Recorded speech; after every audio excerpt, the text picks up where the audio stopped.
crowd came to watch Yeah. you tonight.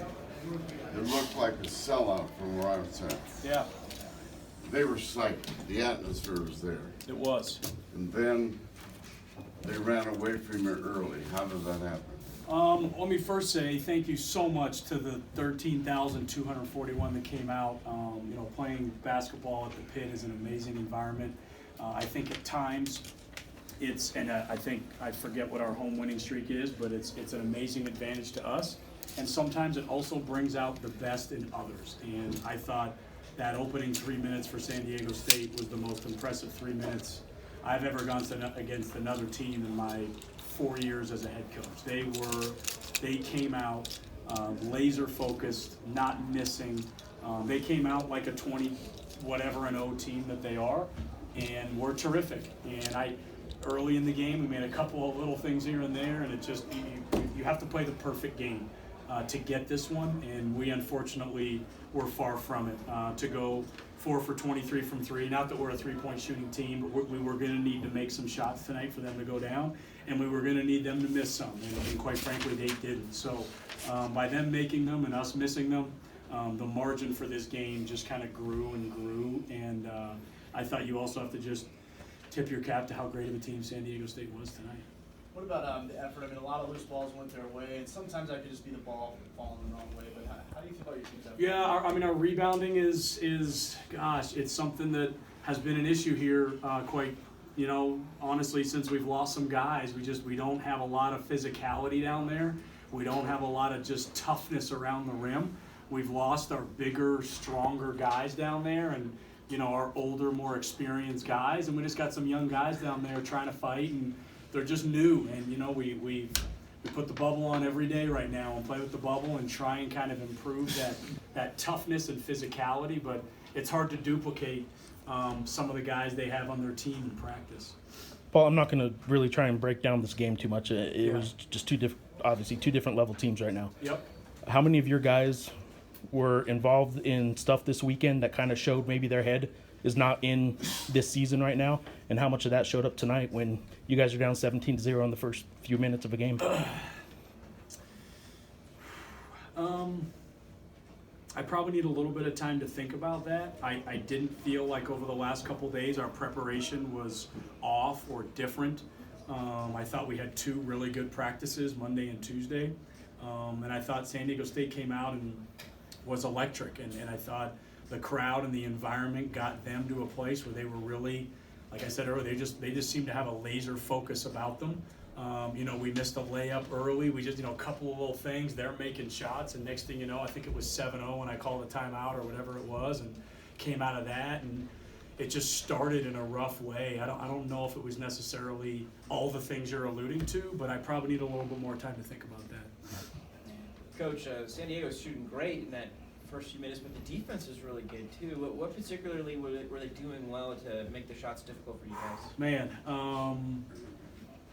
I thought early on we gave them a lot of respect around the rim. We kept talking about in the timeouts. We missed a layup in transition. We rushed a couple shots there early, and they don't really have a lot of shot blocking presence around the rim.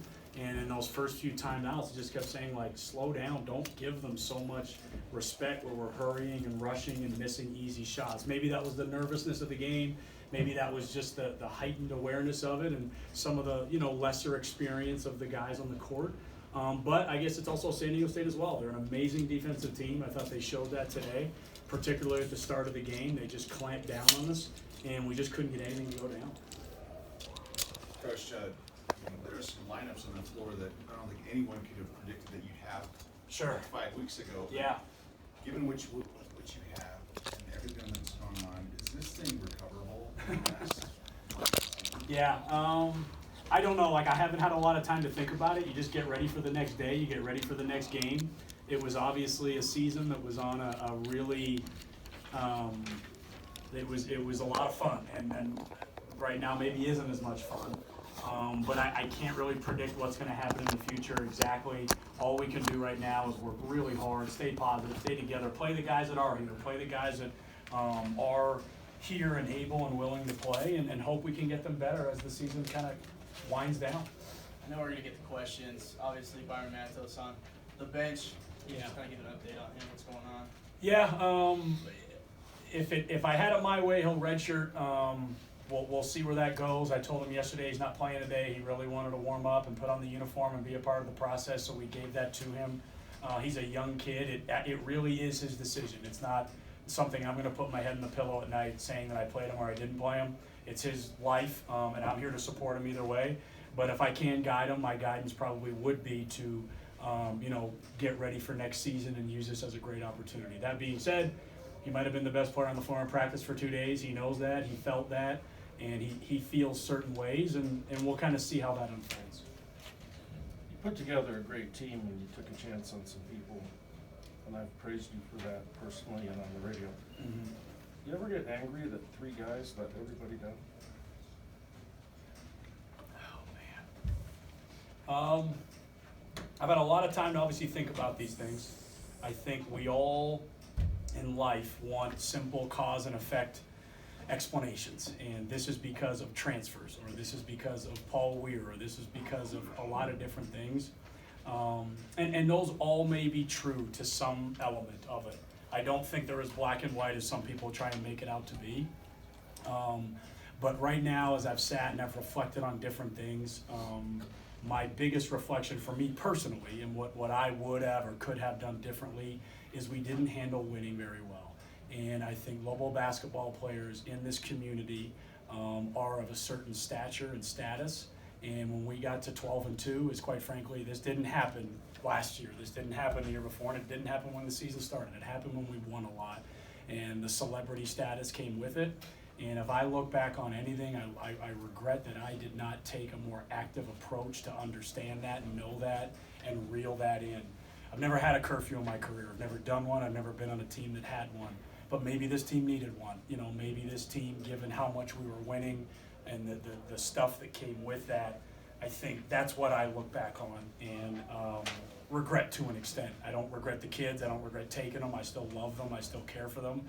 And I'm still going to coach them. But I'm new to this community and a 12 and whatever the heck and 2 basketball team we were. And I should have taken a more active approach to reeling and managing what came with that, because it all came when that happened. No matter when it might have originally happened, that's when it all started to come out, and we just didn't handle winning very well. So that's my learning lesson from it, and obviously other things that might be of benefit and value of I'll take from this too. Coach, in this community, we have a lot of former Lobos who are African Americans, and I've been approached that they would like to, back in the old days, have a black mentor program where they take an African American player and be their mentor. And we've got some great graduates at this school that would step up, judges, lawyers who are African Americans, and would that work for you? Sure. We have more African Americans in our coaching staff than the history of Lobo basketball, and that's something I take pride in. That's something that I wanted to do. We have a strong presence, but anything else that might be of assistance, obviously, are things we'll explore. Last 2 questions, Brandon Jones. Just an update on Vance when he can be back. I think close. Today was probably the first day I saw him moving around a little bit. I'm hopeful. Initially it was a 2 to 4 week thing. I think we're a little over 4 now. I don't think he wants to come back until he's fully 100%, and I'm supportive of that. I don't think rushing him back to, create a future or further injury is something that's very prudent right now. And I'm hopeful it'll be, I'm going to say in the next week or 2. It's swelling in a knee that we were very lucky wasn't more serious, and hopefully it'll be sooner rather than later. I wish I could give something specific, but it's swelling in a knee, and it's just not that specific of a timeline. Just a follow-up to what you were kind of going into a little bit earlier. I'm curious, this community now maybe more than you did before. Yeah. And this community cares about this Lobo basketball team and feels kind of let down. Sure. Have you gotten any indication from your players? Have any of them told you or given you the idea that they get what's going on and why maybe they and this program is letting this community and this fan base down a little bit right now? Maybe so. It's not something we've probably talked about. Right now, I'm really just trying to coach these guys, be positive, and reinforce, let's grow and develop from this. None of them have brought anything to me. And None of them have talked to you about what's going on, about their roles in whatever's going on right now? Obviously, we talk about maybe things that have happened, yes. I don't know exactly what you're... I'm just curious what recognition of what's going on in the bigger picture with this program right Good now, point. and a community and a fan base that's really disappointed Yep. in what's transpired over the last month. Yes, I think those are obviously things that we do discuss in different ways, yes. All right, thanks, Coach. Thanks, Coach.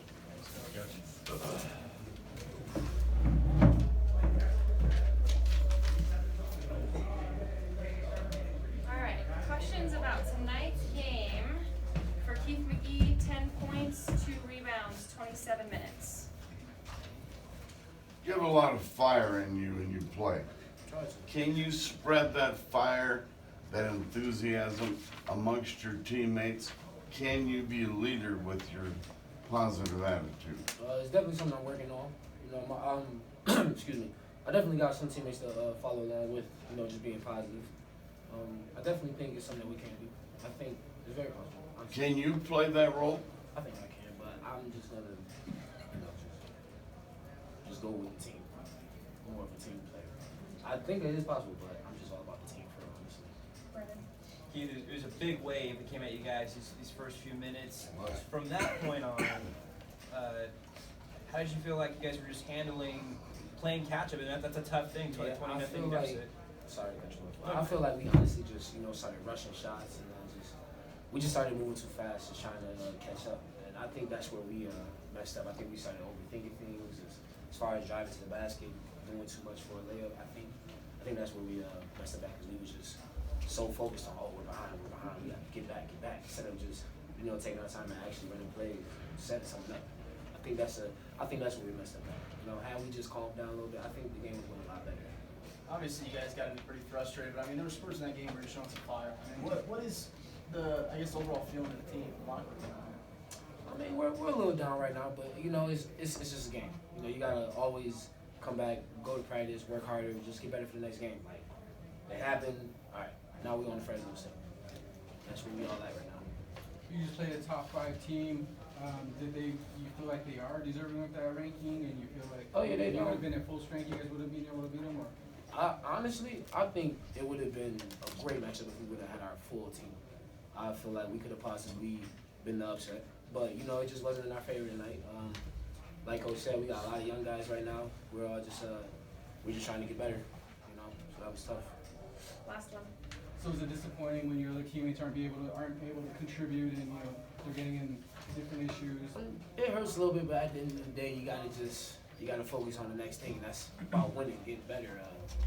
Right now, we just preparing for the rest of the season. This last month, see how it's gonna go. We obviously gotta fix a couple things, but I feel like we're gonna be all right. Anything can happen. Thanks, Keith. Thanks.